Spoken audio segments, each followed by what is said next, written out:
हजारों फीट ऊपर उड़ते विमान से जब हम नीचे झांकते हैं तो अक्सर हमें शहर, पहाड़ या बादलों के बीच उड़ते दूसरे जहाज नजर आते हैं। लेकिन जरा सोचिए, अगर खिड़की के बाहर बस अनंत समंदर फैला हो, ना कोई जमीन, ना कोई इंसान और ना ही कोई दूसरा जहाज।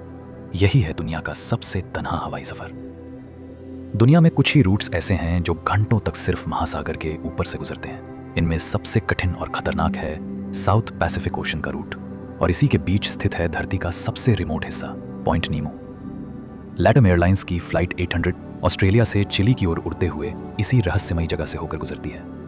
पॉइंट नीमो के आसपास कोई जमीन नहीं, सबसे नजदीकी लैंडमास हजारों किलोमीटर दूर है। यही वजह है कि विमानों को हिदायत दी जाती है कि वे इस स्थान से कम 400 मील की दूरी बनाए रखें।